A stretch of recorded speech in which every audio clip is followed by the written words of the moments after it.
Bismillahirrahmanirrahim. Assalamualaikum warahmatullahi wabarakatuh. Alhamdulillahirabbil alamin. Hamdan katsiran thayyiban mubarakan fihi kama yuhibbu rabbuna wa yarda. Wa asyhadu an la ilaha illallah wahdahu la syarika lah. Wa asyhadu anna Muhammadan abduhu wa rasuluhu la nabiyya wa rasula ba'da.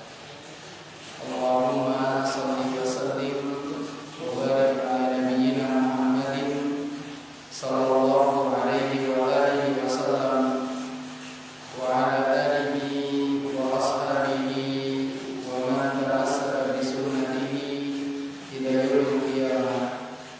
Amma ba'du. Kaum muslimin wal muslimat, bapak ibu, saudara-saudariku sekalian, hadirin wa hadirat rahimani wa rahimakumullah, barakallahu fikum. Alhamdulillah, kesempatan pada malam hari ini kita dengar Allah curahkan kepada kita diguyur air hujan. Kita memohon kepada Allah semoga Allah menjadikan hujan ini hujan yang bermanfaat untuk kita dan semua makhluk, menjadikannya air yang penuh dengan rahmat dari Allah Subhanahu wa taala. Di tengah-tengah ini alhamdulillah Allah menjadikan kita termasuk orang-orang yang dimudahkan untuk melaksanakan kewajiban yaitu thalabul ilmi.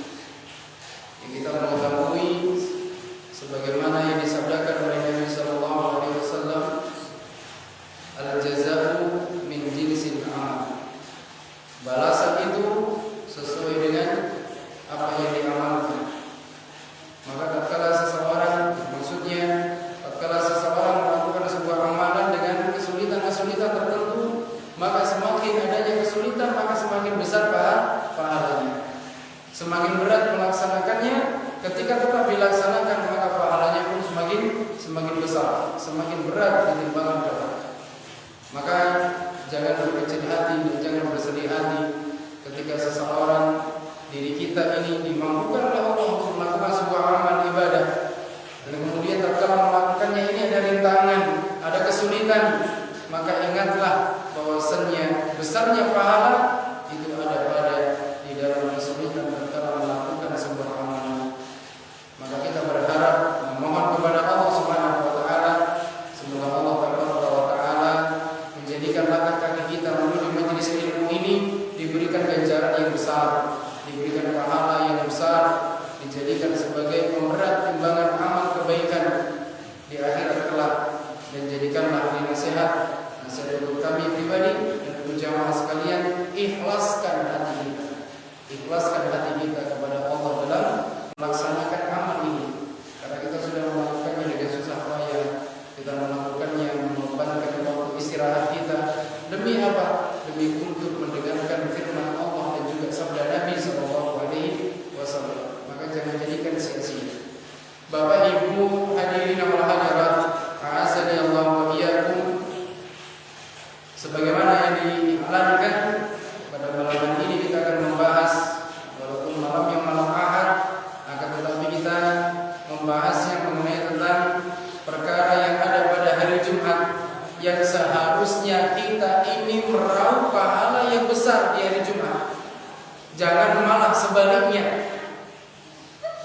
Karena betapa indahnya Allah Taala menjadikan hari Jumat untuk seorang muslim, untuk kaum muslimin. Bahkan Nabi sallallahu alaihi wasallam beliau menyebutkan dalam sebuah hadis yang sahih riwayat Imam Ahmad, inna yaumal jum'ah yauma 'id. Sesungguhnya hari Jumat adalah hari 'id, hari raya yang Allah jadikan bagi kaum muslimin. Bahkan di dalam hadis yang lain, riwayat yang lain, Nabi sallallahu alaihi wasallam beliau menyebutkan, inna sayyidal ayyam al-jum'ah. Atau kama qala Nabi sallallahu alaihi wasallam, sesungguhnya punggawa atau hari yang paling pokok dari hari-hari yang ada itu adalah hari Jumat. Dalam riwayat yang lain disebutkan yaumul Jum'ah sayyidul ayyam. Hari Jumat itu adalah tuannya hari-hari. Artinya hari yang paling mulia. Jadi kan hari Jumat.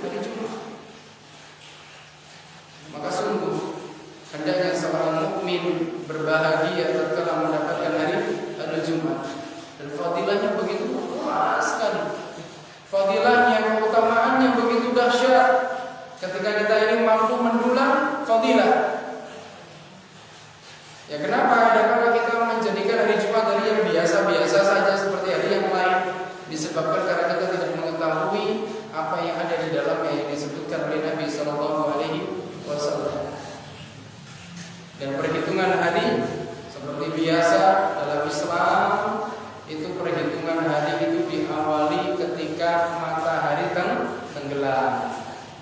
Ketika mulai malam, ketika maghrib, maka itu masuk hari baru, masuk ke tanggal baru. Sebagaimana kalau malam hari ini sudah terhitung hari Ahad. Maksudnya ini hari Ahad. Maka ketika hari Jumat itu kapan? Maka ketika hari Kamis maghrib, hari Kamis matahari tenggelam, masuk maghrib, maka itu sudah masuk hari Jumat. Masuk hari Jumat. Sampai kapan? Ya sama, sampai tenggelamnya matahari di hari Jumat. Maka mulai disitulah. Kalau kita katakan adalah malam Jumat, bahasa kita adalah malam Jumat, atau disebut dengan Lailatul Jumat, malam Jumat. Yang banyak keistimewaan disebutkan oleh para perawi-perawi hadis mengenai tentang keutamaan amal ataupun sebuah perbuatan yang dilakukan seorang hamba di malam Jumat atau di hari Jumat. Sebagaimana kita mengetahui bahwasanya tatkala seorang mendapati hari Jumat, maka sungguh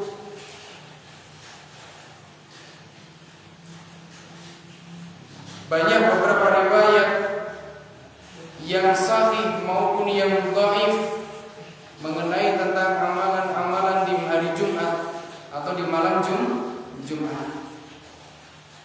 Sebagaimana yang kita ketahui, biasanya ketika awal masuk hari Jumat atau malam Jumat, ada sebagian kaum muslimin yang mereka ini mengkhususkan diri dalam membaca Al-Quran. Ada yang mengkhususkan diri membaca surah Yasin, ada yang mengkhususkan diri membaca surah Al-Kahfi, dan mungkin sebagian ada yang mengkhususkan diri membaca surah Al-Waqi'ah. Maka kita katakan bahwasannya apakah pengkhususan di dalam membaca beberapa surat yang disebutkan tadi ada dalilnya, ada tidak dalilnya? Kita akan mengupas sedikit ini. Kita akan mengupas sedikit mengenai tentang perkara yang menyebutkan mengenai tentang mengkhususkan bacaan surat tertentu di malam Jumat. Pertama yang paling masyhur, kita akan sebutkan apa yang dikatakan oleh para ulama yang tercantum di dalam tafsir Ibnu Katsir, di dalam tafsir surah Yasin. Karena ada sebagian kita kaum muslimin mengkhususkan diri membaca surah Yasin di malam Jumat. Apakah ini ada sandarannya? Apakah ini memang disunnahkan? Apakah memang ini dilakukan oleh Nabi dan para sahabat? Kita akan melihat sebagaimana yang dijelaskan oleh para ulama mengenai tentang hadis-hadis dalam surah Yasin ini. Kita mengetahui ada sebuah riwayat dari Anas bin Malik radhiyallahu taala anhu. Beliau mengatakan, qala Rasulullah sallallahu alaihi wasallam, telah bersabda Rasulullah sallallahu alaihi wasallam, inna likulli syai'in qalban wa qalbul qur'ani Yasin wa man qara'a Yasin kataballahu lahu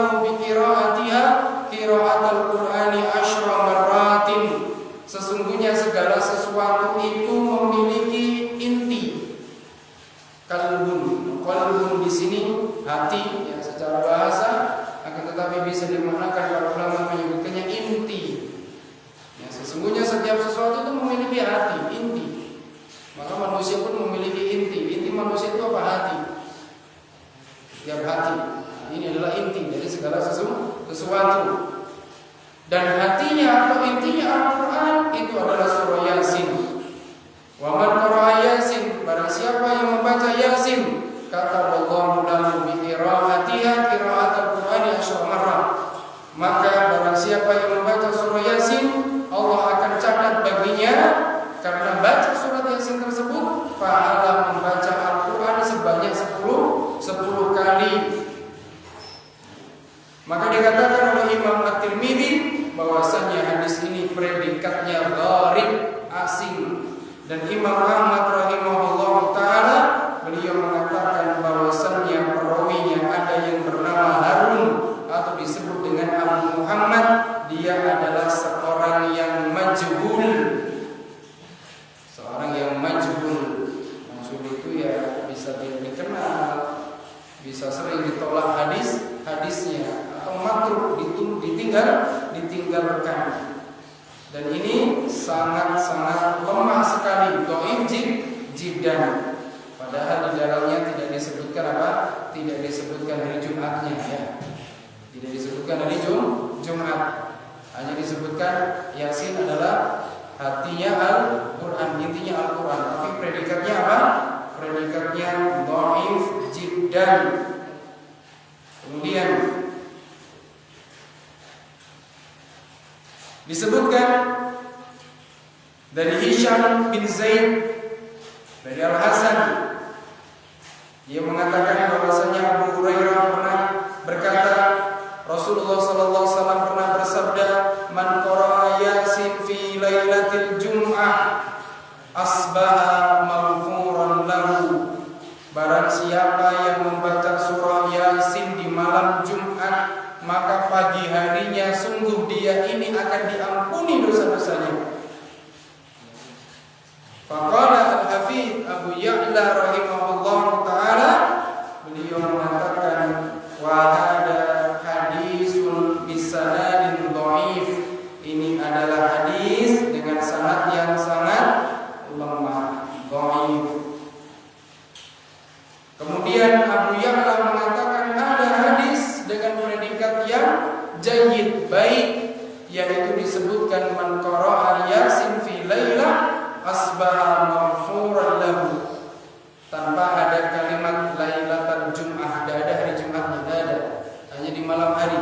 Siapa yang membaca surah Yasin di malam hari, maka pagi harinya dia diampuni oleh Allah dosa-dosanya. Beliau mengatakan ini ada yang seperti ini dengan sanad jayyid, baik. Akan tetapi beliau mengatakan Hisham bin Ziyad adalah seorang yang cacat hafalannya.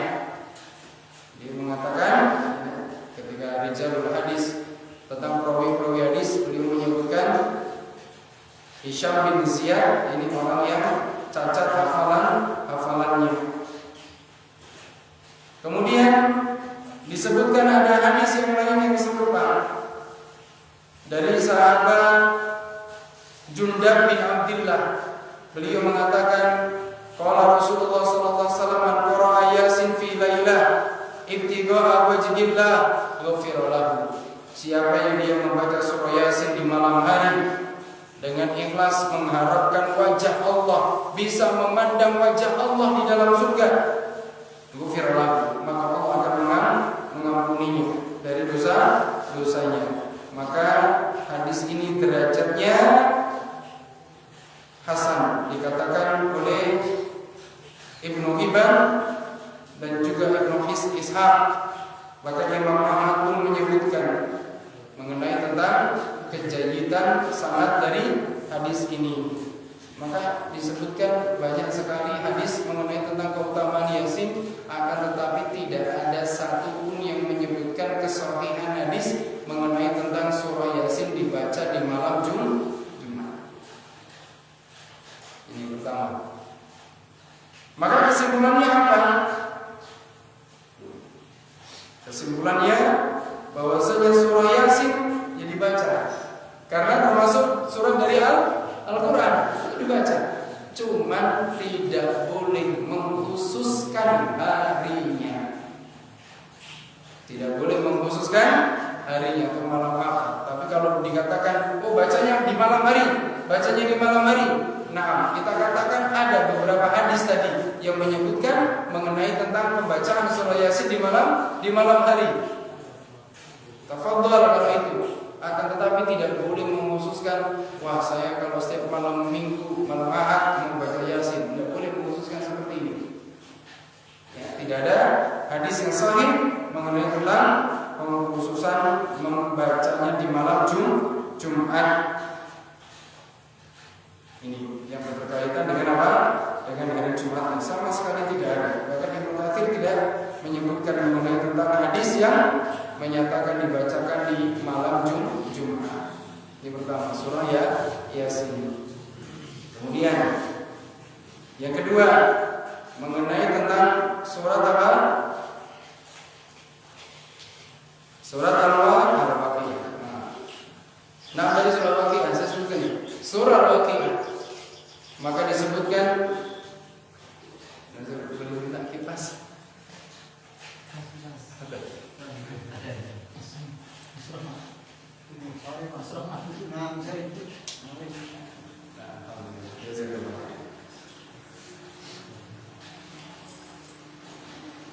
Kalau surah Al-Waqiah sudah sangat jelas, ya, tidak ada satupun periwayatan mengenai tentang apa, tentang pengkhususannya dibaca di malam Jumat. Kali ini tidak ada beberapa riwayat yang menyebutkan mengenai tentang keistimewaan terkhususkannya dibacanya di hari Jumat. Kemudian surat yang selanjutnya yaitu surah Al-Kahfi. Surah Al-Kahfi ketika dibaca di malam Jumat. Bagaimana hadis-hadis mengenai tentang pengkhususan membaca surah Al-Kahfi di malam Jumat atau di hari Jumat? Ada hadis yang menyebutkan keutamaan mengenai surah Al-Kahfi. Kita sebutkan dulu mengenai tentang keutamaan surah Al-Kahfi.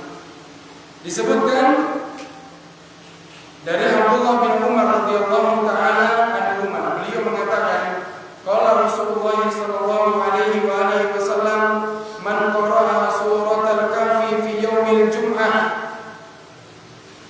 barang siapa yang membaca surah Al-Kahfi pada hari Jumat, satu alam nurun min tahti qadamihi ila ananis sama, yadiku lahu yawmal qiyamah wa ghafara lahu ma bainal jum'atain. Barang siapa yang membaca surah Al-Kahfi pada hari Jumat, maka timbullah cahaya baginya dari telapak kakinya hingga ke langit yang memberikan sinar baginya kelak di hari kiamat, dan diampunilah baginya semua dosa di antara dua Jumat. Maka predikat di sini apa? Derajat di sini marfu. Di sini marfu. Dan para ulama menyebutkan masih sangat perlu dipertimbangkan kesahihan hadisnya. Ini hadis yang marfu, dia katanya sampai kepada sahabat. Dan para ulama sepakat menganggapnya hanya sebagai hadis yang mauquf. Mauquf itu berhenti. Ya. Ini mauquf, ini hanya berhenti saja. Kemudian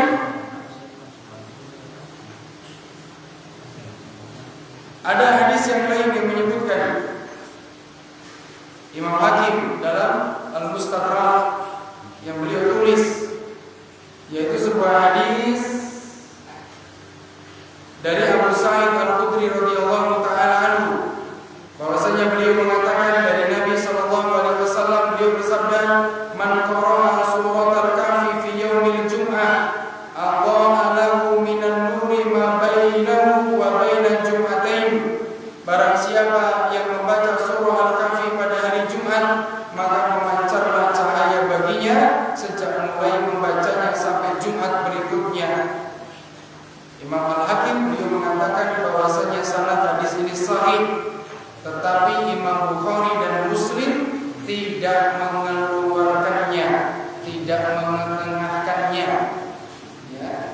Imam Al-Hakim menyebutkan demikian, sahih, akan tetapi Imam Bukhari Muslim tidak mengeluarkannya. Ini dikatakan oleh beliau. Kemudian ada yang dikatakan, ada riwayat dari Abu Hashim bahwasanya Nabi sallallahu alaihi wasallam pernah bersabda, "Man qara'a surat al-Kahfi kama unzilat kanat lahu nuran yaumil qiyamah." Barang siapa yang membaca surah Al-Kahfi sebagaimana dia diturunkan, maka surah Al-Kahfi akan menjadi cahaya baginya kelak di hari kiamat. Maka dikatakan hadis ini mauquf. Mauquf juga. Ya. Maka ini hadis-hadis mengenai surah Al-Kahfi yang dibaca di hari Jumat atau malam Jumat ini predikatnya mauquf. Bahkan sebagian menyebutkan sanadnya baik, akan tetapi mereka tidak berani mensahihkannya. Tidak berani mensahihkannya. Adapun hadis-hadis yang sahih yang ditengahkan dikeluarkan Imam Bukhari, Imam Ahmad, At-Tirmidzi, Abu Dawud, itu semuanya hanya mengenai tentang keutamaan 10 ayat awal maupun akhir surah Al-Kahfi. Dan tidak ada sama sekali kalimat dari Jumat atau malam Jumat. Tidak ada. Ini silakan bisa dibaca dalam kitab Sahih Bukhari mengenai tentang qiraat Al-Qur'an atau kitab Al-Qur'an yang di situ disebutkan, atau bisa membaca tafsir Ibnu Katsir yang beliau menyebutkan banyak beberapa hadis mengenai tentang keutamaan surah Al-Kahfi. Tapi tidak ada riwayat yang menyebutkan kesahihan mengenai tentang hadis yang membicarakan bahwasannya membaca surah Al-Kahfi di malam Jumat. Kayak ini. Hanya banyak hadis-hadis mengenai tentang keutamaan surah Al-Kahfi, banyak yang sahih-sahih. Ini banyak. Imam Ahmad, Imam Muslim menengahkan sebuah hadis bahwasannya Nabi sallallahu alaihi wasallam bersabda, "Man hafidha asyra ayatin min awali suratil Kahfi asima minad dajjal." Siapa yang dia ini hafal 10 ayat awal dari surah Al-Kahfi, maka Allah akan memeliharanya dari fitnah Dajjal. Dalam redaksi yang lain Imam Muslim mengeluarkan, Imam Abu Dawud dan Nasai, At-Tirmidzi, Imam Ahmad sahih, "Man hafidha salasa ayatan min awali Kahfi." Barang siapa yang hafal 3 ayat dari permulaan surah Al-Kahfi, maka Allah akan menjaganya dari fitnah Dajjal. Maka semua hadis yang sahih itu hanya menyebutkan mengenai tentang apa? Tentang keutamaan 10 ayat awal dan 10 ayat akhir di dalam surah Al-Kahfi, tanpa menyebutkan pengkhususan pembacaannya di malam Jumat atau hari Jumat. Maka intinya kami katakan bahwasannya adapun surah Yasin, surah Waqiah maupun surah Al-Kahfi tidak ada satupun hadis yang sahih dalam penyebutan pengkhususan membacanya di malam Jumat. Tidak ada. Akan tetapi ya tetap boleh dibaca tanpa mengkhususkannya. Artinya ya kadang-kadang lah saya mau baca surat ini Al-Kahfi hari Jumat ini, Jumat besok sudah, atau nanti hari Selasa saya baca hari ini, tidak mengkhususkan harinya. Ini yang disepakati oleh para ulama, dan sebagian para ulama yang tadinya mereka menyebutkan sunnahnya membaca surah Al-Kahfi di malam Jumat, maka tatkala disampaikan mengenai tentang predikat-predikat ataupun derajat-derajat hadisnya dan perawi-perawinya, maka beliau mengatakan sami'na wa ata'na, kami mendengar dan kami taat. Akhirnya mereka merujuk bahwasanya seperti itu, tidak mengkhususkan pembacaan surah Al-Kahfi di malam Jumat. Nah, kalau saya baca surah Al-Kahfi di malam Jumat boleh tidak? Boleh tidak? Boleh. Kalau saya baca surat Yasin di malam Jumat boleh tidak? Boleh. Saya baca surah Al-Baqarah di malam Jumat boleh tidak? Boleh. Boleh. Tapi kalau saya khusus, saya setiap Jumat baca surah Kahfi, saya setiap Jumat baca surah Yasin, maka kalau yang seperti ini tidak boleh. kita membaca Al-Quran setiap hari, kita membaca Al-Quran setiap malam.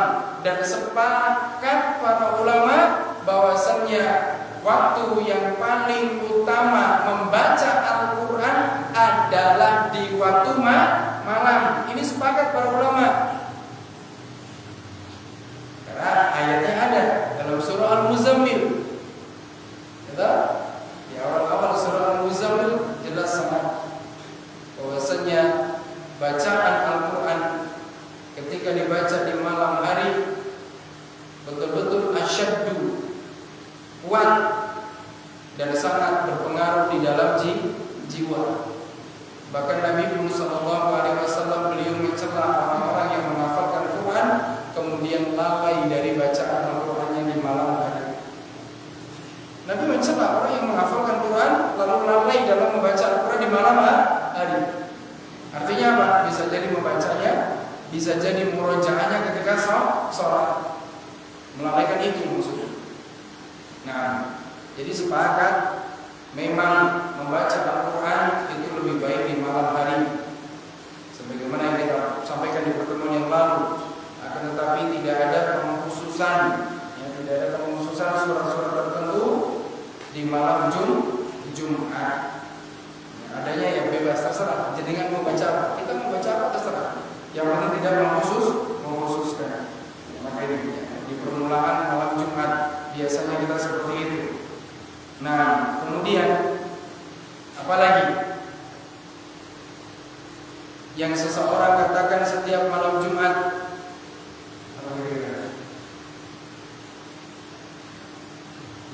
orang kata sunnah Rasul gitu ya. Sunnah Rasul apa? Sunnah Rasul. Ada sebuah riwayat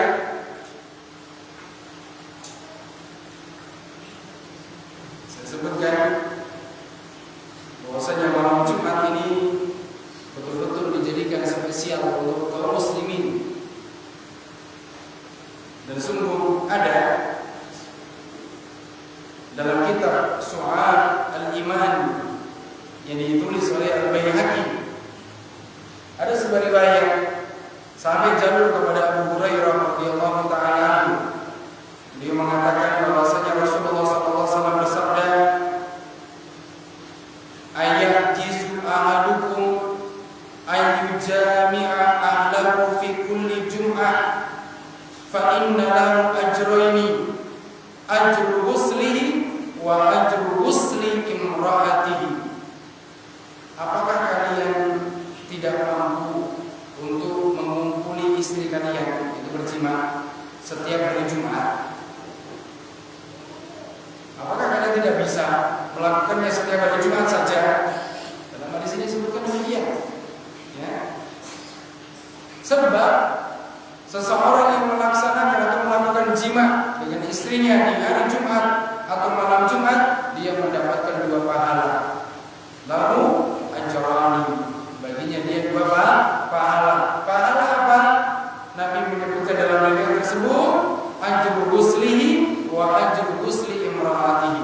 Jadi pahala dia mandi junub di hari Jumat dan pahala menjadikan istrinya pun mandi di hari Jumat.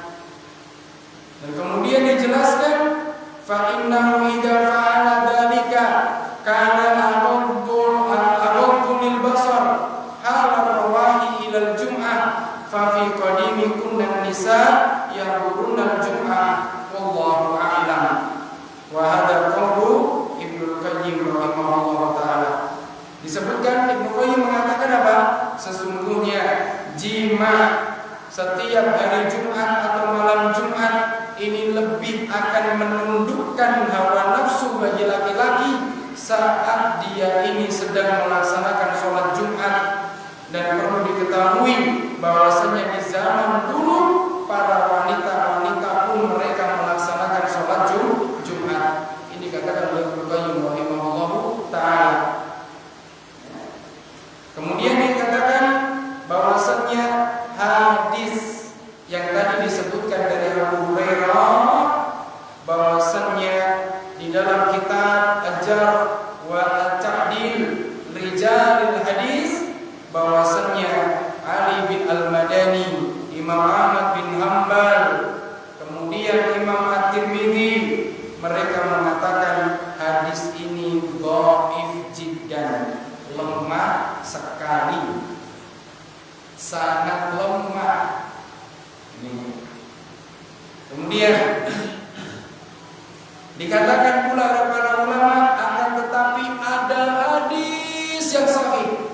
Riwayat Imam At-Tirmidzi, Imam Muslim pun mengenalkannya, bahwa Imam An-Nawawi pun beliau rahimahullah ta'ala mengatakan hadis ini sahih.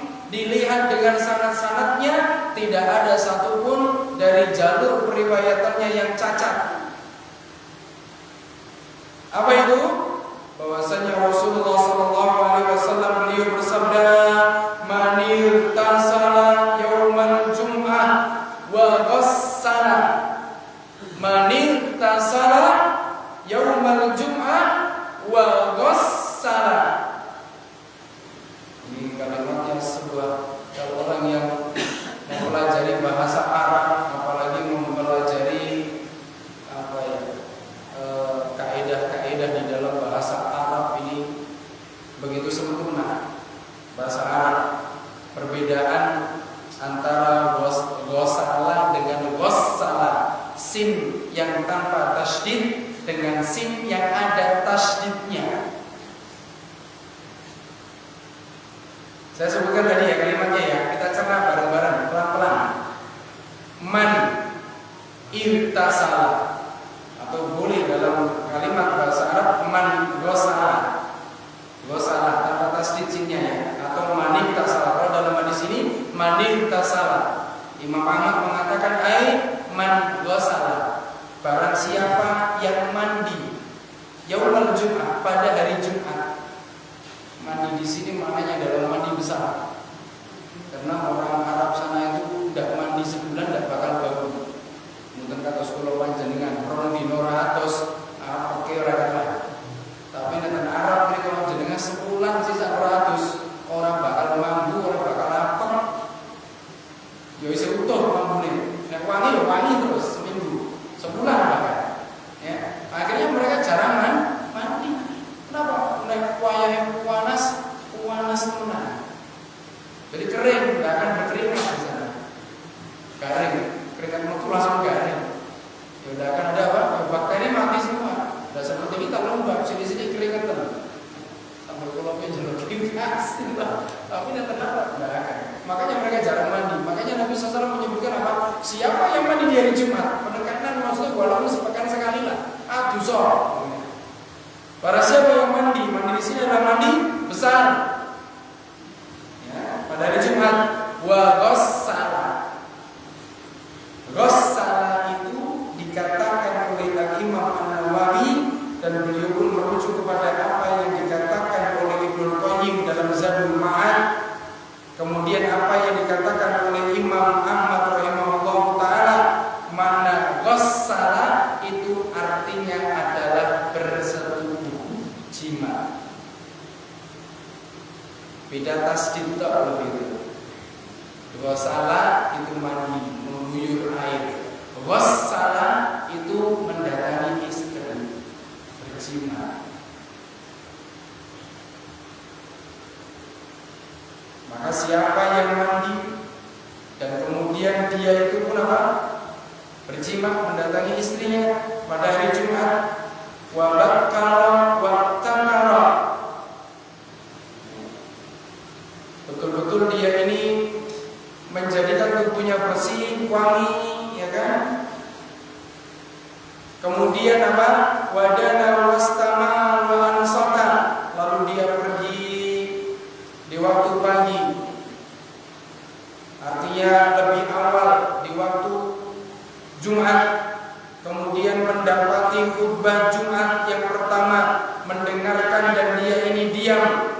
Karena lahu bi kulli khawatin yatuha ajru sanatin siyamuha wa qiyamuha, dan dia ini betul-betul mendekat ke imam tatkala berkhutbah, mendengarkan khutbah, diam dengan baik, maka setiap langkah kakinya terhitung seperti puasa dan sholat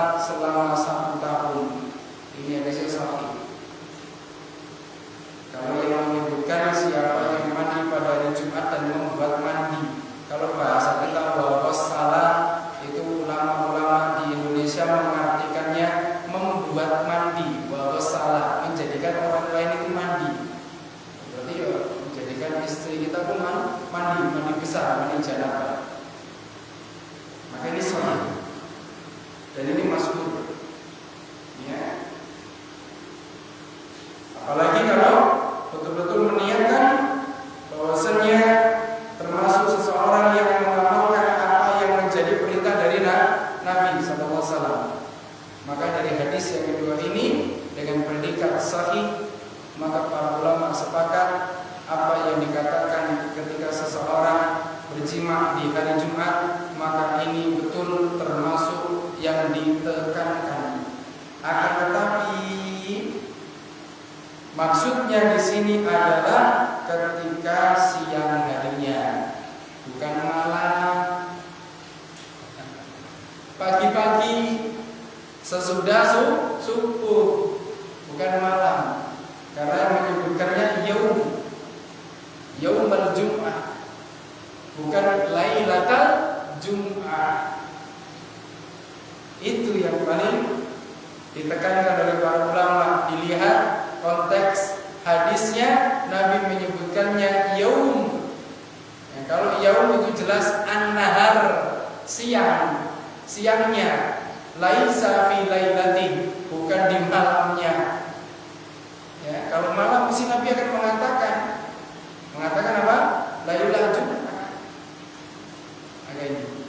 Ya, kalau yang seperti ini, kalau kita mau mendulang pahala yang besar, ya mandi dan membuat mandi. Masya Allah. Lalu datang pagi-pagi ke masjid untuk mendatangi khutbah Jumat. Lalu duduk dekat imam, dekat khatib, mendekat ke mimbar. Artinya apa? Di shaf yang pertama. Maka apa? Setiap langkahnya itu mendapatkan pahala sama seperti puasa dan juga sholat selama 1 tahun. Kenikmatan yang sangat luar biasa.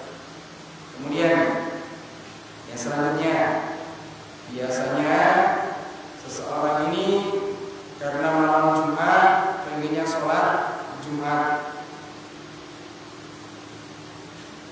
boleh tidak mengkhususkan diri sholat Jumat, sholat sunnah di malam Jumat, sholat qiyamul lail khusus. Saya mesti merutinkan malam Jumat, orang bakal belum. Ada sebuah hadis muttafaqun alaih yang kita sampaikan redaksi dari Imam Muslim. Nabi SAW dia bersabda, la tahtassu lailatal jum'ah biqiyamin min bainil layali wa la tahtassu yaumal jum'ah bisiyamin min bainil ayyam illa an yakuna fi shaumin yasumuhu ahadukum. Janganlah kalian mengkhususkan malam Jumat dari malam-malam yang lainnya untuk melaksanakan sholat qiyamul lail, dan jangan pula kalian mengkhususkan hari Jumat itu di siangnya, yaumul Jum'ah, ya, berarti siangnya. Kalau yaum berarti siangnya, ya. Dan jangan mengkhususkan di siang hari Jumat untuk berpuasa dari hari-hari yang lainnya, kecuali salah seorang dari kalian sedang melaksanakan puasa yang biasa dia lakukan, itu puasa ayam ubed, maksudnya di situ, atau puasa Daud, sehari puasa sehari tidak. Kalau banyak puasa di Jumat, maka karena sudah terbiasa maka tidak mengapa. Tapi kalau mengkhususkan besok jadi Jumat, aku tak sholat, tidak boleh. Bahkan Nabi SAW dalam redaksi Imam Bukhari Sahih, Nabi mengatakan, fala taj'alu yawma 'idakum yawma siyamikum illa an tasumu qablahu aw ba'dahu wa inna yawmal jum'ah yawmul 'id. Janganlah kalian menjadikan hari raya kalian sebagai hari berpuasa, kecuali kalian berpuasa sebelum dan setelahnya. Dan sesungguhnya hari Jumat adalah hari Id bagi kalian. Maka mengkhususkan diri berpuasa juga di hari Jumat ini tidak boleh, kecuali ketika sehari sebelum atau nanti setelahnya itu puasa. Ini biasanya dilakukan ketika ayam ubed, ketika tanggal Jumat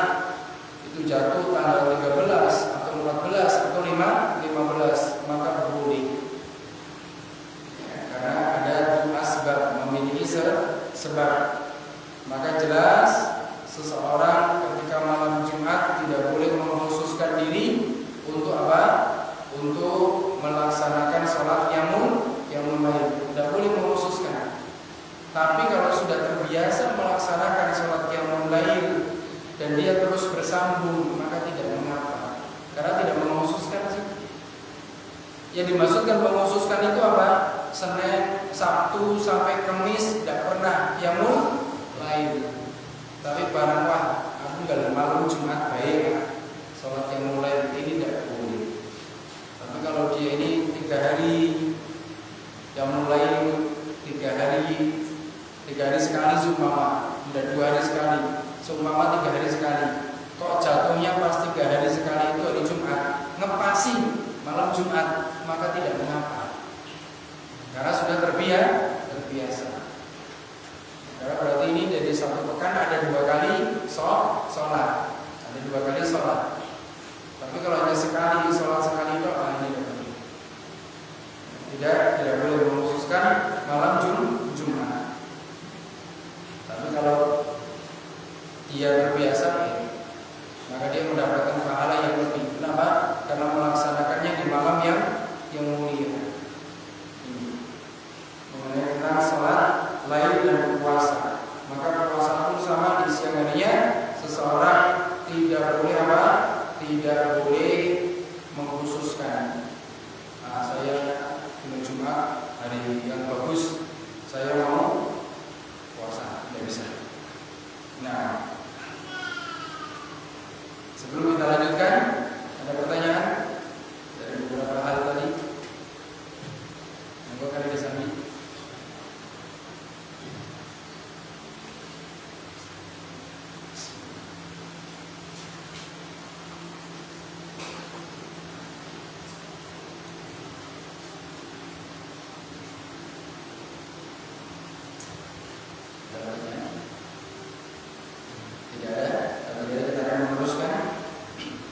Maka intinya ketika datang hari Jumat atau Kamis malam Jumat ini datang, maka tetap amalan ibadah yang kita kerjakan ini adalah amalan ibadah seperti biasa dan tanpa mengkhususkannya, mengkhususkannya.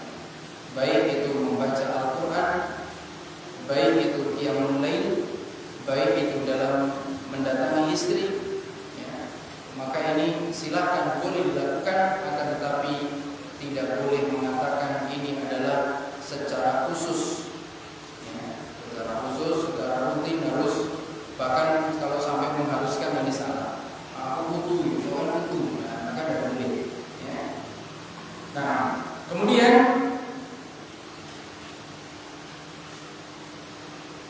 ketika pagi harinya kita mendapati hari Jumat, maka sungguh Nabi sallallahu alaihi wasallam dalam hadis yang sahih beliau menyebutkan tidak ada hari di mana matahari ini bersinar lebih baik daripada bersinarnya matahari di hari Jumat. Maka perbanyaklah oleh kalian untuk berselawat atasku. Hadis ini diriwayatkan oleh Imam Abu Dawud. Sedangkan dalam redaksi Imam Ahmad tidak ada kalimat maka bersolawatlah kalian kepada atasku. Akan tetapi ada beberapa riwayat yang menyebutkan bahwasanya Nabi SAW sangat menganjurkan kita bersolawat, memperbanyak bersolawat atas Nabi SAW di hari Jumat. Dan para ulama menyebutkan sepakat ini adalah siangnya atau setelah subuh. Bukan malam harinya, bukan. Bahwasanya Nabi SAW menyebutkan, beliau bersabda,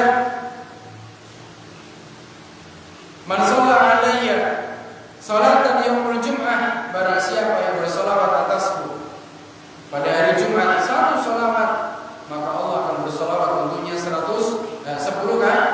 kali. Asrama 10 kali sholawat. Kemudian dalam redaksi yang lain Nabi SAW menyebutkan barang siapa yang bersolawat untukku di hari Jumat, maka Allah akan menyampaikan sholawat tersebut kepada akan disampaikan. Jadi salawat kita yang disampaikan Allah kepada Nabi sallallahu alaihi wasallam melalui malaikatnya. Dan kemudian yang hendaknya kita lakukan adalah persiapan untuk mendatangi salat Jumat, bukan beraktivitas tentang urusan duniawi. Urusan duniawi, apalagi berdagang, karena jelas sekali ayatnya dalam surah Al-Jumu'ah, ya ayyuhalladzina amanu idza nudiya lis-salati min yaumil jum'ah fas'au ila dzikrillah wa dzarul bai'. Nah, dijelaskan oleh orang yang beriman, apabila diseru untuk menunaikan salat Jumat, maka bersegeralah kamu untuk mengingat Allah, itu salat Jumat, dan tinggalkanlah jual beli. Yang demikian itu jauh lebih baik untukmu jika engkau mengetahui. Maka tinggalkan aktivitas duniawi lebih cepat. Artinya, apakah harus betul-betul istirahat dari pekerjaan duniawi? Kalau mampu, maka silakan. Sejak pagi sampai sholat Jumat, maka hentikan aktivitas duniawi. Termasuk berdagang, para ulama menyebutkan demikian. Bahkan sebagian ulama pun mengatakan tidak ada majelis ilmu di hari Jumat pagi. Akan tetapi ketika setelah selesainya sholat Jumat, ini beda lagi. Fa idza qudiyatis shalatu fantashiru fil ardi wabtaghu min fadlillah. Kalau sudah selesai dari sholat Jumat, maka silakan kalian bertebaran di permukaan bumi untuk mencari karunia Allah. Artinya betul-betul waktu pagi dari subuh sampai sholat Jumat selesai, maka hendaknya yang kita lakukan adalah persiapan untuk mendatangi sholat Jumat. Ini sangat spesial sekali. Bahkan keutamaannya apa? Pahala orang yang betul-betul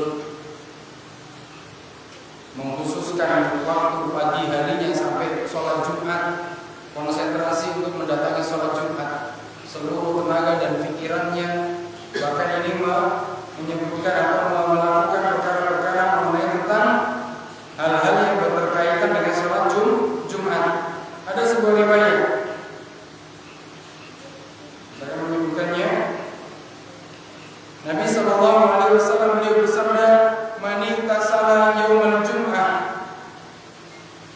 wa ghassala janabah thumma raha fi sa'atil ula faka'annama qariba badanah wa man raha fi sa'atil tsaniyah faka'annama qaraba baqara wa man raha fi sa'atil tsalitsah faka'annama qaraba kabashan atau kabshan aqarnin wa man raha fi sa'atil rabi'ah faka'annama qaraba dajajah wa man raha fi sa'atil khamisah faka'annama qaraba baydah fa idza kharaja al-imam hadaratil malaika yastami'una ad-dzikr." Nabi sallallahu alaihi wasallam beliau bersabda dalam hadis yang muttafaqun alaih, sahih, tidak ada keraguan di dalamnya, barang siapa mandi di hari Jumat, itu mandi junub, mandi besar, ya, dan juga membuat orang lain mandi, itu membuat istri mandi, kemudian berangkat pagi-pagi ke masjid untuk mendatangi sholat Jumat. Kalau dia berangkat pagi-pagi dan dia termasuk dari gelombang yang pertama, maka dia mendapatkan pahala sama seperti orang yang bersedekah dengan unta. Dan barang siapa yang berangkat di waktu yang kedua, gelombang yang kedua, maka dia ini sama seperti orang yang bersedekah dengan seekor sapi. Dan barang siapa yang berangkat di gelombang ketiga, maka sama seperti orang yang bersedekah kambing. Dan barang siapa yang berangkat di waktu yang keempat, maka seperti sedekah ayam. Dan barang siapa yang berangkat di waktu yang kelima, maka dia ini seperti orang yang bersedekah dengan telur ayam. Makin kecil ini, ya.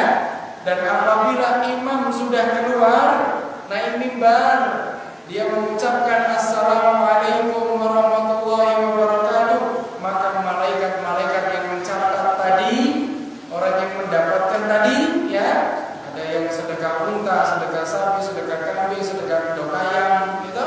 Nah, kalau imam sudah naik mimbar, maka malaikat menutup kitabnya, lalu mereka ikut mendengarkan khutbah. Jadi orang yang datang setelah malaikat tutup bukunya, ya maka dia tidak mendapatkan fadilah apa-apa. Apa mana kepada pas khutbah Jumat yang kedua. Dapatnya apa? Apalagi kalau orang datangnya ketika sudah iqomah. Nah, kalau wis iqomah nunggu teko tidak dapat khutbah Jumat, sholatnya apa itu? Sholatnya tetap 2 rakaat atau 4 rakaat? Berapa rakaat? Tidak dapat khutbah Jumat nih sama sekali. Khutbah pertama tidak dapat, khutbah kedua tidak dapat, doanya khotib tidak dapat, dapatnya qomat. Masuk ke masjid sudah qomat. Maka yang dia lakukan adalah sholat zuhur 4 rakaat. Karena tidak dapat apa? Tidak dapat khutbah. Ini, ya, kita sebutkan beberapa mengenai tentang sholat Jumat. Di dalam hadis Nabi Sallallahu Alaihi Wasallam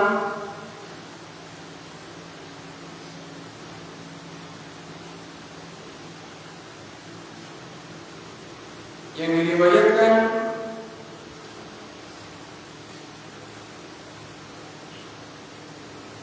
oleh Imam Muslim, beliau sallallahu alaihi wasallam mengatakan al-jum'ah haqqun wajibun ala kulli muslim fi jama'ah illa arba'ah. Salat Jumat, perhatikan baik-baik Bapak Ibu sekalian. Salat Jumat adalah suatu kewajiban yang hak bagi setiap muslim dan melaksanakannya dengan berjamaah kecuali bagi 4 orang. Wajib kecuali 4 orang. Siapa itu? Abdun mamlukun, budak. Yang kedua, awim roatin, wanita. Au sabiyin, yang ketiga anak kecil yang belum balik. Au marid, atau orang yang sakit. Ini dari Abdullah bin Umar. Kemudian redaksi yang lain ada tambahan, yaitu diganti Abdul Mamlukun, ini diganti musafir, orang yang dalam keadaan bersafar. Jadi para ulama menyebutkan sholat Jumat itu wajib dilakukan bagi setiap muslim laki-laki kecuali 4 tadi: budak, orang yang bersafar, wanita, anak kecil, dan orang yang sedang sakit. Ini tidak wajib. Jadi kan ada kelompok yang mengatakan bahwa sholat Jumat itu orang waktu wajib kabeh. Nah kasih ayatnya ya ayyuhalladzina amanu, ya ayyuhalladzina amanu idza nudiya lis-shalah. Cuma kan dalilnya di situ kalau mengatakan kan alladzina amanu itu lanang apa wadon kabeh beriman, laki-laki maupun perempuan, jadi wajib semua sholat Jumat. Lain jawato walaupun di rumah tetap sholat Jumat. Nah, maka ini pendapat yang cacat, tidak bersandarkan dari dalil-dalil penjelasan yang sahih dari Nabi Sallallahu Alaihi Wasallam. Ini. Maka ini perkara sholat Jumat wajibnya bagi laki-laki. Perempuan apa berarti? Perempuan sholat zuhur. Bagaimana kalau perempuan ikut sholat Jumat? Dilarang atau tidak? Tidak dilarang. Boleh, silakan boleh ikut. Akan tetapi tidak wajib. Tidak wajib bagi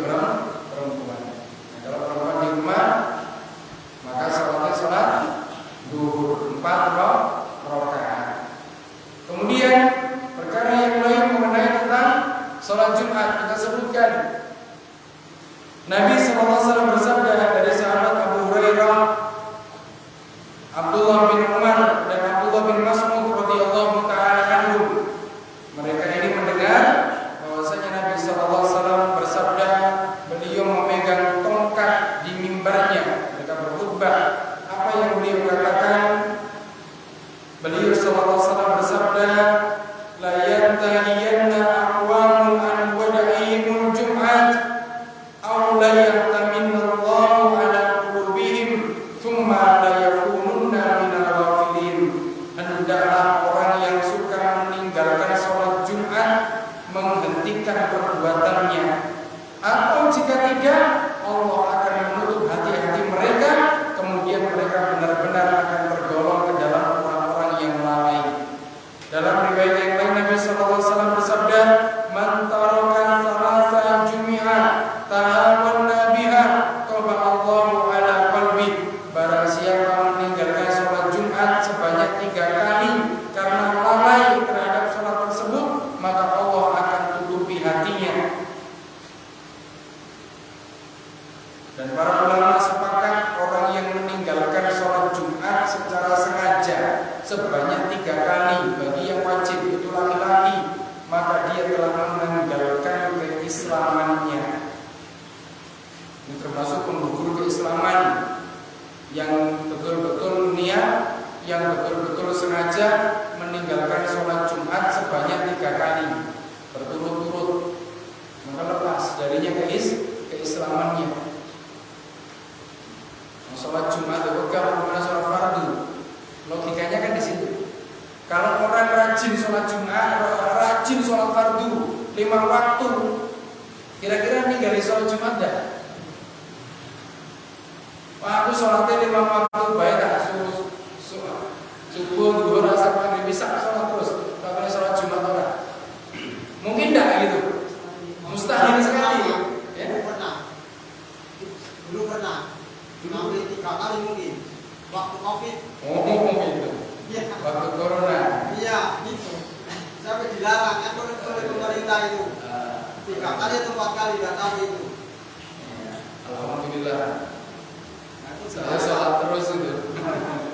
Kalau itu ada sebab, karena para ulama menyebut itu sebab, karena memang betul-betul dipersulit untuk melakukannya. Ya, maka ini tidak termasuk dari orang yang sengaja. Kan tidak sengaja. Karena ada sebab kan. Ada sebab. Kalau saya alhamdulillah ngelakuin terus. Bahkan saya pernah khutbah Jumat. Khutbah Jumat mobil polisi itu ada 3 mobil polisi mondar-mandir. Ingin sampai orang-orang membubarkan sebelum masuk ke gerbang. Saya tak selesaikan khutbah, langsung main komat, langsung sholat. Tapi ternyata alhamdulillah polisi ini malah pada mundur, top ini pada dicopoti, malah pada wudu. Menu sholat Jumat. Demi Allah ini terjadi ketika saya khutbah Jumat di Masjid An-Nur di Balutan. Nah, jadi tetap melaksanakan sholat Jumat. Alhamdulillah itu. Tetap ada. Ya, bagaimana di masjid-masjid? Sampai ada yang ekstrim masjid di Gembong ada seperti itu. Kemudian ada yang tadinya hanya sekali toh. Tadinya pernah itu ketika dilarang betul-betul sekali itu serempak dalam 1 hari. Tidak mengadakan sholat Jumat. Tapi ketika pekan berikutnya, sekalipun itu kalau di Ujung itu Masjid Al-Mubarak milik saudara kita Nahdien, tadinya apa? Tadinya tidak mengadakan. Pertama, tapi mengadakan cuman neng latar. Masjidnya tidak mengadakan, tapi pindah di latar, di terasnya, ujung. Ya, tapi masjidnya enggak. Tapi kemudian ketika pekan kedua, Jumat selanjutnya tetap mengadakan. Dan kita berbincang sama Pak Kiai juga, Pak Kiai Salawi, di mana orang bener, semoga orang bener. Pak ini orang tenang-tenang ya. Aku kok yang diobong nih. Dia bilang seperti itu sama saya. Aku kok yang diobong tenang. Malah Nabi SAW aku ingin ngobong-ngobongin di sini malah sholat Jumat. Demi Allah mengatakan seperti ini. Akhirnya apa? Dan terus beri Pak Kiai. Jumat besok tetap tak ada. Kue beri. Ya tetap saya mengatakan bahwa ini biar aku tetap sholat Jumat. Saya katakan oh iya tetap ada. Iya saya katakan. Itu waktu itu. Ya. Maka kalau seumpama memang betul-betul terpaksa, ini bukan kesengajaan, akan tetapi betul-betul ini termasuk perkara yang darurat maksudnya. Itu tidak termasuk meninggalkan secara sengaja, Pak. Seperti itu. Ya sebetulnya sih bisa kita nyari tempat lain gitu kan. Cuman karena biasanya kepeden, takut ngomong diadang ke polisi gitu kan. Itu memang Masya Allah, memang mencekam sekali wayang-wayang seperti itu. Wayang-wayang seperti itu nikmat lah. Semoga tidak berulang lagi. Akan tetapi kalau menurut hadis Nabi SAW nanti akan terjadi yang lebih dahsyat lagi memang. Yang kematiannya lebih banyak lagi. Tapi kalau dia bilang semoga kita tidak merasakan, tidak mendapati zaman tersebut. Nah, ini. Kemudian perlu diketahui syarat wajib sholat Jumat. Kita harus mengetahui juga ini. Biar tidak salah paham. Yang pertama jelas harus seorang muslim. Bagaimana orang kafir wajib tidak? Orang kafir tidak wajib untuk melaksanakan sholat Jumat. Kalau orang kafir tidak wajib melaksanakan sholat Jumat. Kalau sholat fardu wajib tidak berarti? Wajib. Orang kafir wajib tidak sholat. Harusnya mereka sholat. Tapi mereka kan tidak mau sholat. Kalau sholat pun karena mereka dalam keadaan kesirikan, sholatnya tidak diterima. Makanya ketika di neraka sakor, ketika ditanya kenapa masalah kamu di sakor, kenapa? Karena itu masuk ke dalam neraka sakor. Lam nakum minal musallin. Kami dulu tidak mengerjakan sholat. Salah tadi tidak salah. Seperti itu. Makanya umum para ulama, baik seorang muslim maupun orang kafir. Dalam sebuah riwayat Nabi SAW mengutus Mu'adz di Yaman, lalu beliau SAW bersabda yang mananya, ajaklah mereka untuk bersaksi bahwasanya tidak ada sesembahan yang berhak diibadahi kecuali Allah, dan sungguh aku adalah utusan Allah. Jika mereka mentaatinya, maka beritahukan kepada mereka bahwa Allah telah mewajibkan kepada mereka 5 waktu sholat dalam sehari semalam. Bahwasanya di sini dalil menunjukkan orang yang kafir yang belum mengucapkan syahadat, maka mereka tidak wajib melaksanakan sholat Jumat dan sholat fardu dari hadis ini. Tetapi karena mereka tidak melaksanakan sholat, karena kekafirannya tertutupi kekafirannya, maka mereka terancam dengan azab yang berlipat ganda di dalam neraka sakor. Kemudian yang kedua, syarat wajibnya adalah laki-laki. Yang ketiga, tidak memiliki udzur. Udzurnya apa? Udzurnya bisa safar, udzurnya bisa sakit. Udzurnya dia budak, laki-laki ya. Dia tidak memiliki udzur, artinya merdeka, tidak sakit dan tidak safar. Ini. Kemudian syarat wajib yang keempat adalah mukallaf. Bukan anak kecil atau orang yang gila. Orang yang gila yang tidak sehat akalnya, tidak pokok akalnya, maka tidak wajib sholat Jumat. Kemudian yang kelima yaitu orang yang merdeka, bukan budak sebagaimana hadis tadi. Yang keenam yaitu dia berdomisili di tempat tersebut, bukan musafir. Artinya orang domisilinya di situ. Nah, yang tidak wajib sholat Jumat tadi kita sudah menyebutkannya, musafir, wanita, anak-anak, orang yang sakit dan budak. Dan syarat ditegakkan sholat Jumat secara umum bahwasanya sholat Jumat ini dilaksanakan di waktu duhur. Secara umum dilaksanakan di waktu duhur dan dilaksanakan sebagaimana sholat yang biasa. Syarat-syaratnya sholat suci, masuk waktu sholat, menutup aurat, menghadap kiblat, sama ini. Kemudian syarat Syarat khusus sholat Jumat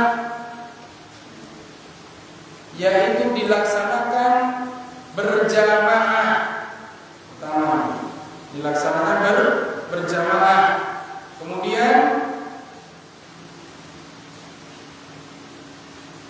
khutbah dimulai dengan 2 khutbah, dan ini menjadi syarat wajib adanya sholat Jumat. Maka siapa yang tidak mendapati 2 khutbah, maka tidak sah sholat Jumatnya. Ya. Siapa yang tidak mendapati 2 khutbah, khutbah pertama ataupun minimal khutbah kedua, maka tidak sah sholat Jumatnya. Ini yang dikatakan oleh mayoritas ulama, sebagaimana Ibnu Qudamah Al-Maqdisi, beliau mengatakan wa jumlatu dzalika anna khutbata syara'u fil Jum'ah. Secara umum dan khusus khutbah Jumat adalah syarat sah pada sholat Jumat, dan tidak sah sholat Jumat seseorang tanpa khutbah. Begitu yang dikatakan oleh Atta, An-Nakhai, Qatadah, Sufyan As-Tsauri, Asy-Syafi'i, Ishaq, Abu Samur, Asy-Syarra'i, dan juga Imam Ahmad bin Hanbal serta Imam Malik. Semuanya sepakat bahwasanya tidak ada sholat Jumat bagi orang yang tidak mendapatkan 2 khutbah atau salah satu dari 2 khutbah tersebut. Maka kalau seseorang dia mendapati hari Jumat tapi kalau sudah iqamah tidak mendapatkan khutbah kedua, maka dia melaksanakannya sholat zuhur, yaitu 4 rakaat. Ketika imam salam, maka dia naik menambahkan 2 rakaat. Seperti itu, karena tidak dapat tidak dapat khutbah. Kemudian larangan-larangan seseorang ketika melaksanakan sholat Jumat itu penting sekali. Pertama, dilarang langsung duduk ketika masuk ke dalam masjid walaupun khutbah sedang berlangsung. Ya, ketika khutbah sedang berlangsung, ya, kita masuk, cuma ada orang telah masuk kalau langsung duduk tidak boleh. Hendaknya sholat sunnah tahiyatul masjid 2 rakaat. Dalilnya dari mana? Bahwasanya Nabi SAW sedang berkhutbah, lalu tiba-tiba datang seseorang, lalu dia langsung duduk. Maka Nabi SAW beliau bersabda, beliau menghentikan khutbahnya dan beliau bertanya, "Salaita, apakah kamu sudah salat?" Maka orang ini mengatakan, belum. Maka Nabi mengatakan, "Salatlah 2 rakaat." Akhirnya dia kemudian salat 2 rakaat. Kemudian yang kedua, ketika seseorang ini datang tatkala waktu sedang dikumandangkan adzan, maka yang dilakukan adalah tidak usah menunggu adzan selesai untuk sholat sunnah, langsung walaupun adzan berkumandang langsung dia sholat sunnah. Tahiyatul masjid 2 rakaat. Kemudian yang ketiga yang dilarang, tidak boleh melangkahi pundak-pundak orang yang sudah duduk.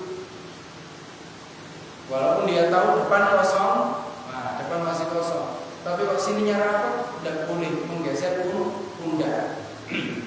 Ketika sudah khutbah dimulai tidak boleh. Bahkan Nabi SAW mengancam, sungguh seseorang benar-benar akan mendapatkan kerugian tatkala dia melangkahi pundak-pundak manusia ketika khutbah Jumat. Bahkan pernah Abdullah bin Umar menyebutkan Nabi SAW pernah berkhutbah, lalu kemudian ada orang yang melangkahi pundak-pundak manusia, maka Nabi SAW mengatakan, "Wahai celaka kamu, kenapa kamu melangkahi pundak-pundak manusia? Siapa yang terlambat dari Jumatnya, maka hendaknya dia ini duduk di tempat yang dia dapati. Jadi tidak perlu ke depan. Yang dia terlambat di sini sudah terakhir, tidak perlu melangkahi pundak-pundak manusia. Kemudian larangan yang selanjutnya, tidak boleh bertasybih.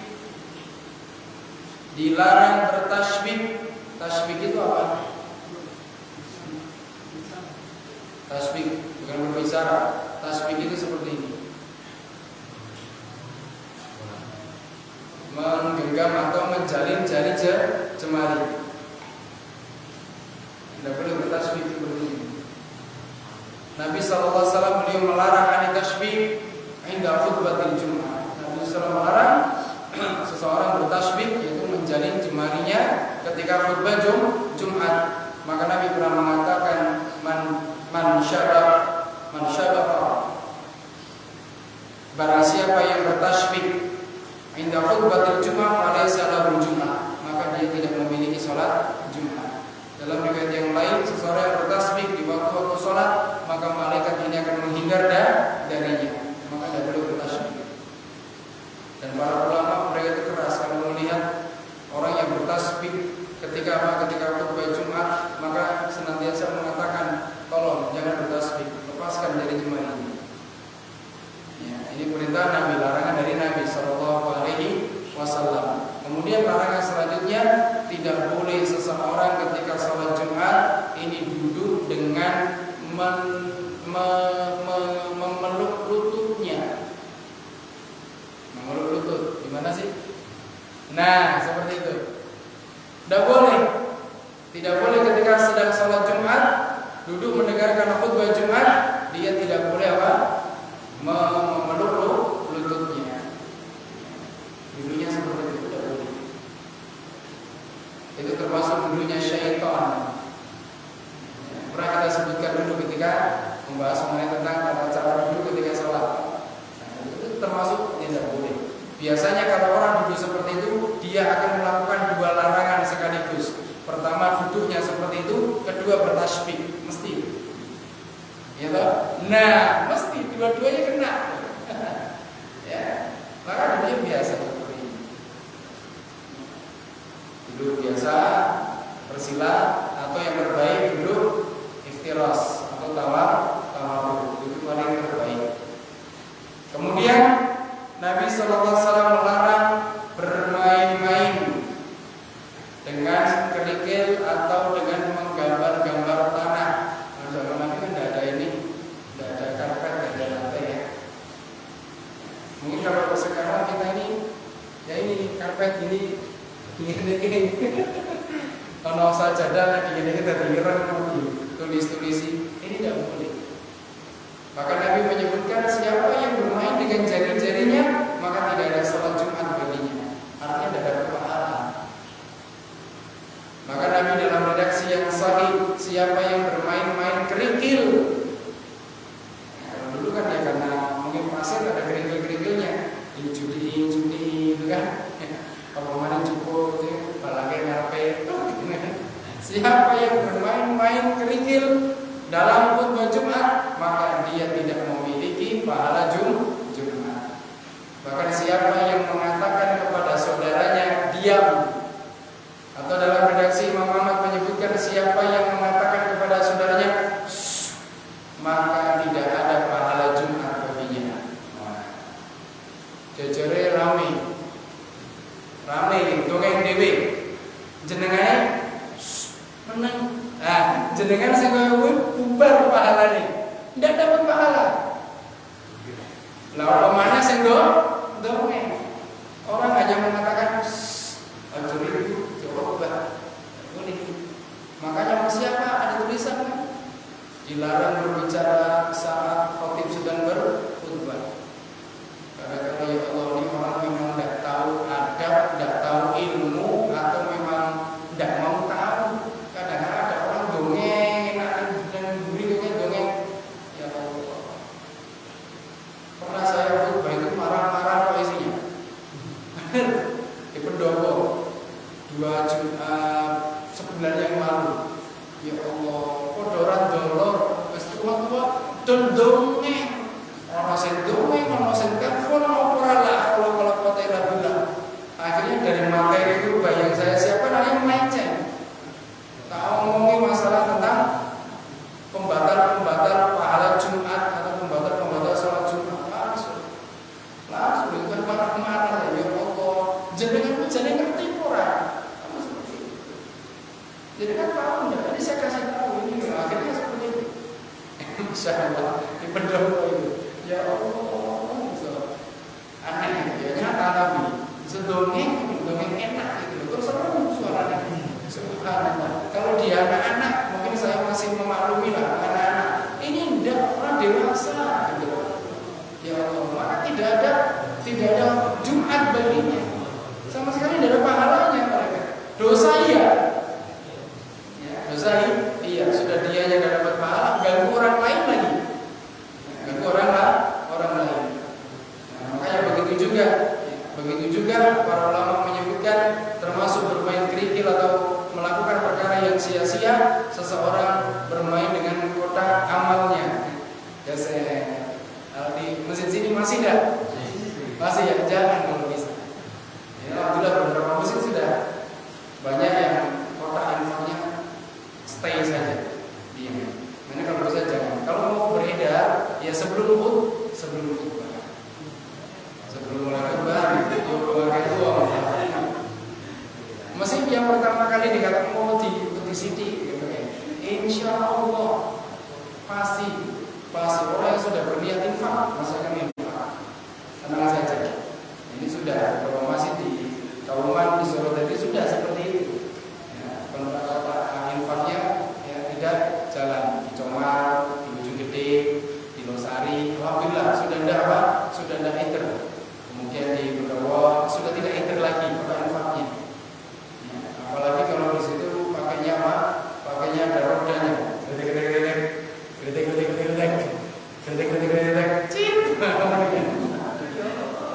Ada kadang apa mana ada pas dijunjung, ya, noleng jumboe, lo bro, ledak. Ini betul-betul mengganggu.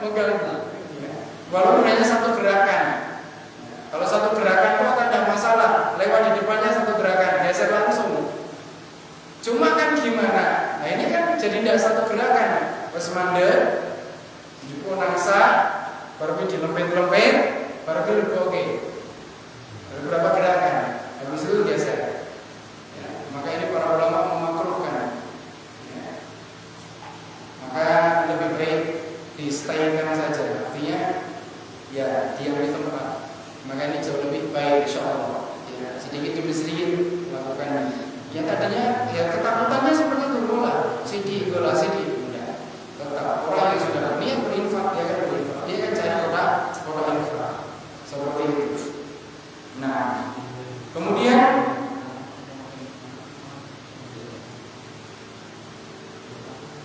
hendaknya seseorang ketika menghadiri salat Jumat menghadapkan wajahnya ke arah khatib. Menghadapkan wajah ke arah khatib. Nah, jadi diusahakan menghadap ke arah khatibnya. Pertama jelas ini perintah Nabi sallallahu alaihi wasallam. Kemudian kedua ini bisa mengurangi ngantuk, ya, bisa mengurangi ngantuk. Makanya. Kemudian amalan yang selanjutnya yang di hari Jumat harus kita laksanakan yang jangan sampai dilewati selain tadi pagi-pagi atau berawal-awal dalam menghadiri sholat Jumat, maka selanjutnya adalah memperbanyak berdoa. Ya, memperbanyak berdoa. Karena jelas sekali Nabi sallallahu alaihi wasallam menyebutkan di waktu Jumat ini benar-benar ada satu waktu yang Allah tabaraka wa taala menerima semua doa dari hambanya. Ada satu waktu. Maka waktu itu para ulama berselisih pendapat. Ada yang mengatakan ketika khatib duduk di antara dua khutbah. Ada yang mengatakan waktu itu adalah dari awal khutbah sampai selesainya sholat Jumat. Kemudian ada yang mengatakan di waktu setelah sholat asar. Maka bagi kita hendaknya di waktu itu senantiasa memperbanyak berdoa. Berbanyak berdoa di waktu itu sampai waktu setelah selesai asar. Maka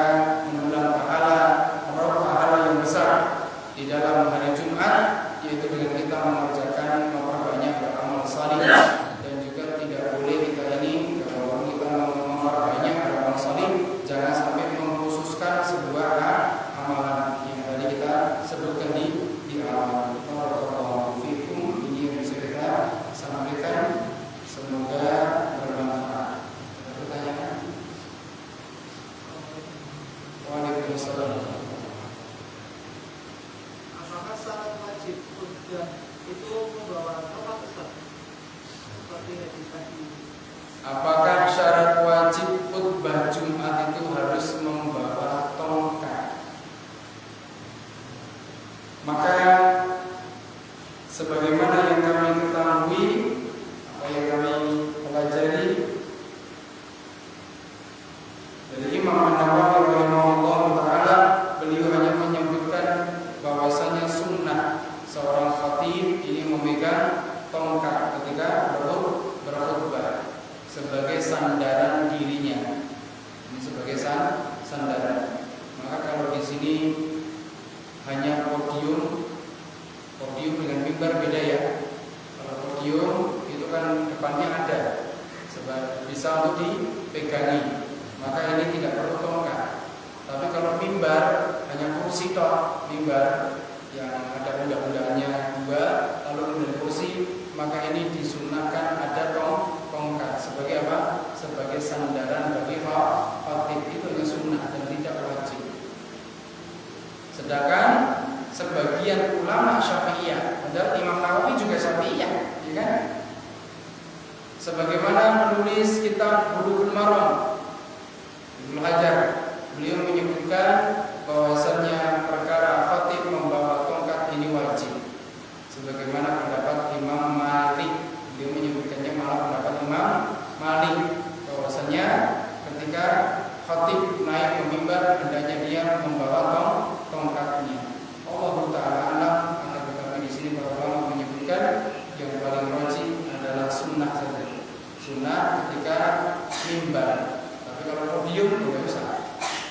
Kalau podium tidak usah karena sudah ada sandaran. Itu untuk memudahkan khatib saja.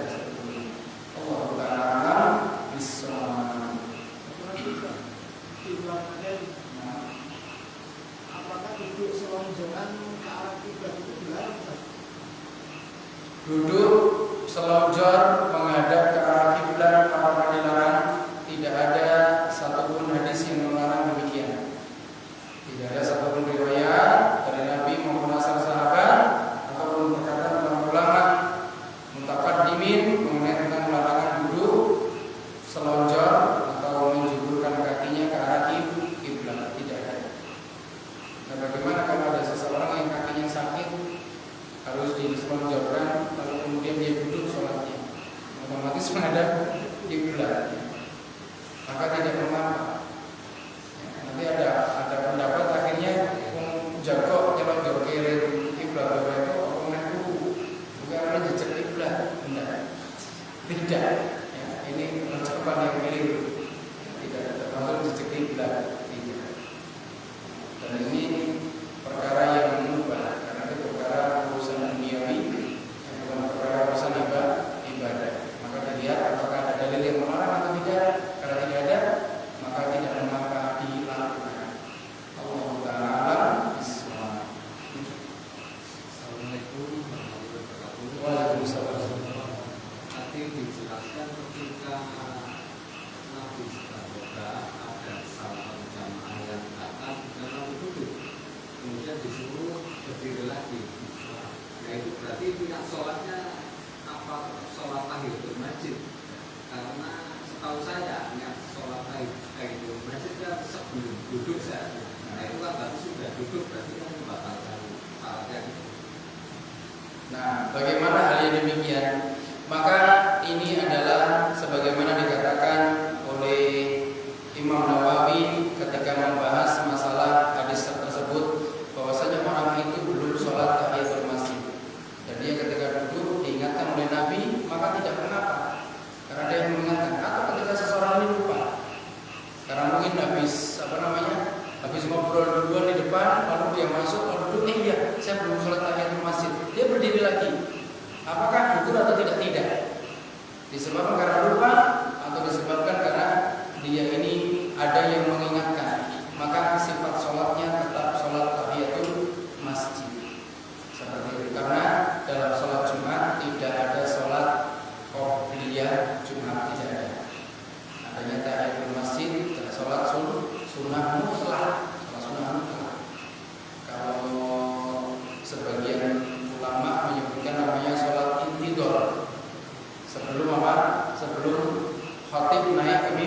mimbar. Itu salat tidur, menunggu.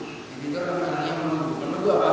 Menunggu khatib naik mimbar. Berapa rakaat jumlahnya? Bebas.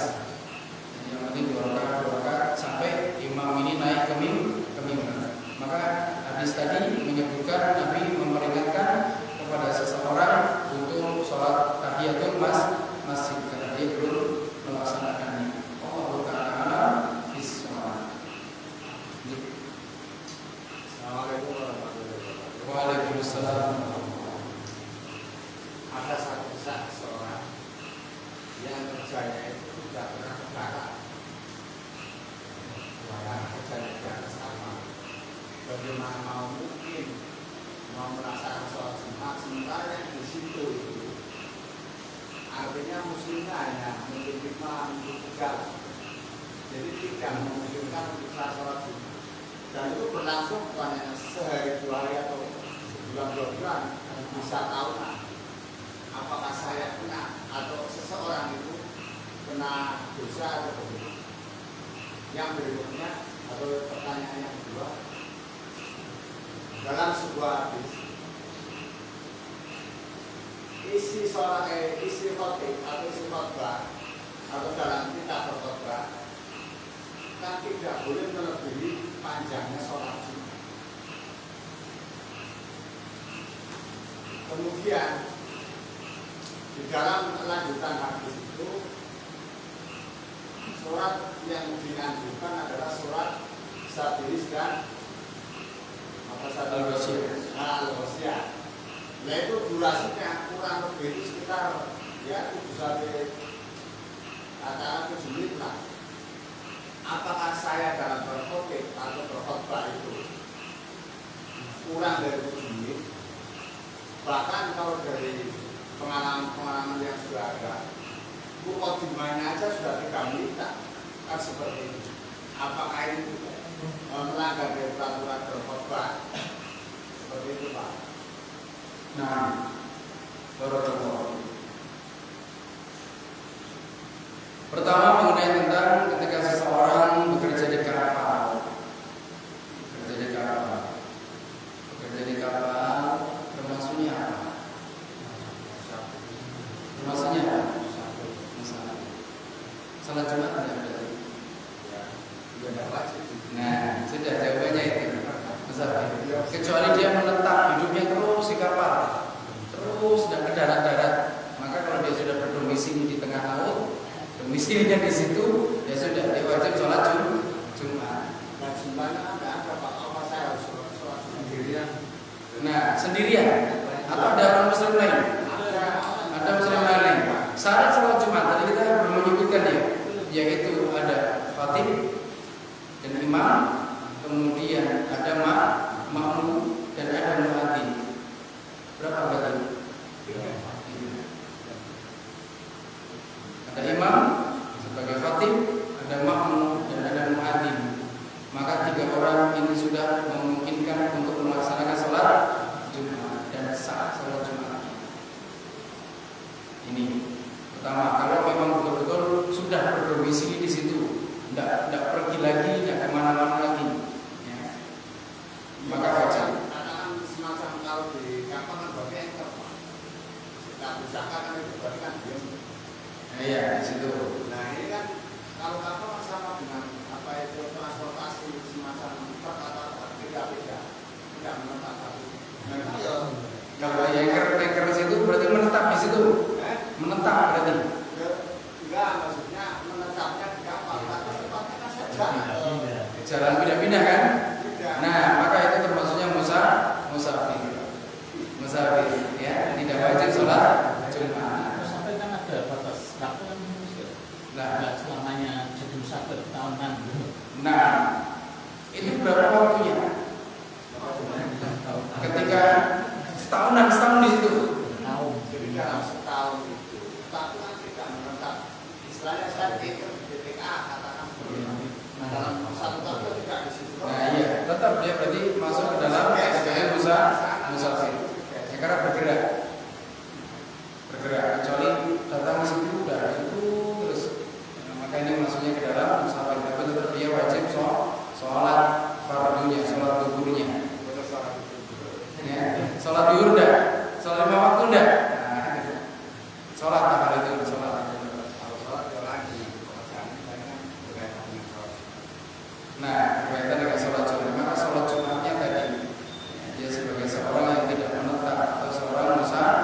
musafir. Karena syaratnya tadi berdomisili di situ. Kalau bukan berdomisili maka tidak wajib. Kemudian tadi apa yang kedua tadi? Khutbah. Ada hadis yang sahih bahwasanya Nabi SAW beliau menyebutkan siapa yang khutbahnya pendek maka sholatnya panjang. Siapa yang khutbahnya panjang maka hendaknya sholatnya dipendekkan. Maka ini hadis yang sahih. Kemudian hadis yang disebutkan tadi, man khutbatahu tawilun min qiraati, siapa yang khutbahnya lebih panjang daripada bacaannya, bacaan sholatnya, ya, maka hadis ini para ulama menyatakan dhaif jiddan, lemah sekali. Dan ada beberapa hadis yang menyatakan bahwasanya Nabi SAW beliau pernah berkhutbah seakan-akan sampai hampir masuk waktu asar. Orang seperti ini. Dan ada pun memang surat yang dibaca adalah surat-surat yang dibaca ketika sholat Jumat. Yang pertama adalah Al-A'la, kemudian yang kedua Al-Ghasyiyah. Hadis dari Nu'man bin Bashir, riwayat Imam Muslim. Yang kedua membaca surah Al-Jum'ah dan Al-Ghasyiyah. Al-Jum'ah kan lumayan panjang. Ya. Ini diriwayatkan pula oleh Imam At-Tirmidzi dan juga Imam Ahmad. Kemudian surah Al-Jum'ah dan surah Al-Munafiqun berdasarkan hadis dari Ibnu Rafi dan Ibnu Umar. Ini sahih. Kemudian mengenai tentang panjangnya khutbah, ya, dengan panjangnya sholat, sebagian ulama menyebutkan kalau khutbahnya agak panjang maka sholatnya ambil surat yang pendek. Dan siapa yang khutbahnya pendek maka suratnya ambil yang panjang. Sebagaimana ketika Nabi SAW pendek khutbahnya maka beliau membaca surah Al-Jum'ah dan surah Al-Munafiqun. Ya, ini kalau rakaat 1 Jumat, surah kedua Al-Munafiqun itu kurang lebih sekitar 15 menit atau 20 menit. Ini kalau bacanya Al-Ghasyiyah dan Al-A'la itu paling antara 10 sampai 12 menit, kecuali bacanya super kilat. Latakan Al-Ghasyiyah kalau itu macam apa? Ya. Maka khutbah yang standar berapa menit? Khutbah yang standar itu antara 10 sampai 15 menit. 10 sampai 15 menit. Ini yang standar. 15 menit lah, seperempat jam. Ini standar. Dan sholatnya pun sama, otomatis segitu. Ya. Bagaimana kalau khutbahnya setengah jam? Pernah nggak di sini khutibnya khutbahnya setengah jam? Ada ya?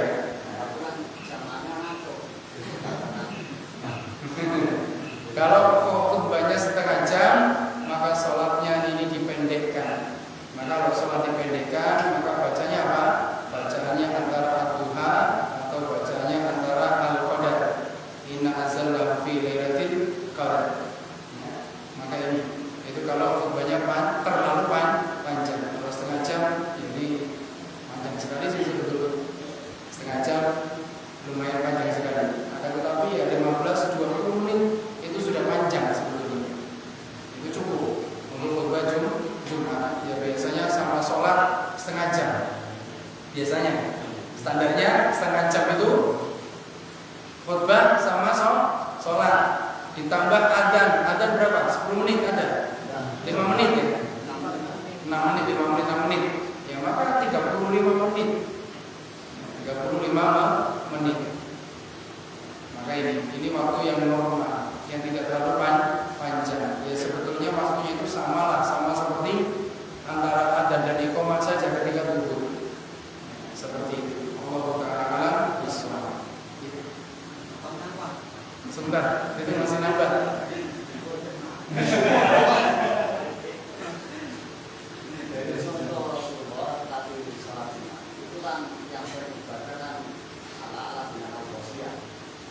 Kalau di dalam Al-Quran urutannya itu berarti Al-A'la itu lebih pendek.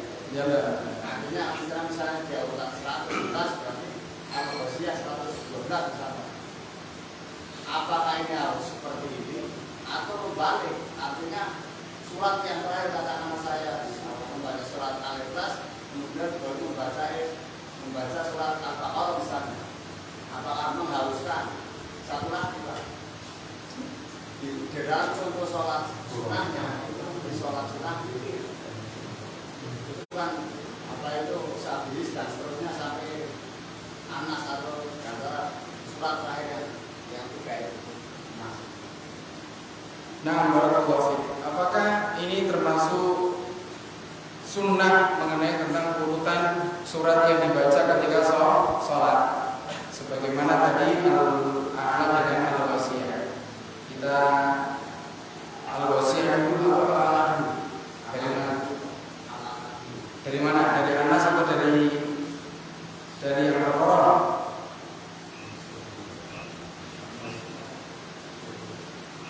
Kalau dari Al-Baqarah maka al-a'la berbeda dahulu, kemudian al-wasiyah. Maka apakah ini yang dibaca oleh Nabi SAW berurutan seperti itu? Nah, itu sebagai tartib, sebagaimana Nabi membaca al-Jum'ah baru al-Munafiqun, itu pun berurutan. Ini termasuk sunnah tartib dalam membaca Al-Quran. Bagaimana kalau tidak? Apakah harus artinya kalau ad-duha berarti setelah ad-duha asar? Tidak boleh ad-duha setelah ad-duha lompatnya ke Al-Baqarah atau Amma Yatasa'alun. Apakah tidak boleh seperti itu? Maka kalau boleh atau tidak boleh, hukumnya boleh ulama. Cuman lebih afdal, lebih baik secara tertib urutan. Kemudian ada lagi yang disebutkan bahwasanya rakaat pertama itu adalah surat yang seumpama panjangnya kadarnya 10 ayat, maka rakaat kedua harus lebih pendek. Biasanya seperti itu. Ada yang mengatakan demikian. Maka ini pun tidak keharusan. Karena sebagaimana tadi al-a'la dengan al-wasiyah, panjang mana coba? Panjang al-wasiyah. Berarti pertama pendek, keduanya panjang. Keduanya panjang. Maka ini tidak keharusan, tidak kewajiban. Akan tetapi yang lebih afdal adalah tartib. Ketika seumpama ayat pertalan Al-Baqarah yang dibaca, ya, maka seumpama ayat pertalannya lillahi ma fis samawati wal ardh, maka setelahnya jangan ambil ayat kursi. Ya kan biasa gitu kan? Yang mendur malah. Ya kan? Maka ambilnya setelahnya, kayak Ali Imran-nya gitu kan, atau surat setelahnya. Maka ini yang paling afdal, Pak. Tetapi tidak termasuk dosa dan tidak termasuk larangan ketika tidak tertib. Ini tidak apa-apa. Allah Ta'ala alam bismillah. Silakan. Kayak saya Pak, kalau waktunya enggak. Untuk PR. Untuk PR. Ya sudah untuk PR. Nanti besok ya. Besok lagi kalau karena sudah jam 10 dan cukupkan sekian. Semoga Allah Ta'ala memberikan kepada kita pemahaman yang benar, dan semoga Allah Subhanahu wa Ta'ala memberikan kepada kita istiqomahan dalam beramal salih, dan Allah menerima semua ibadah kita, melipat gandakan pahalanya, dan Allah kumpulkan kita kembali di surga Firdaus yang penuh dengan kenikmatan. Amin ya rabbal alamin. Kita tutup dengan doa kafaratul majlis. Subhan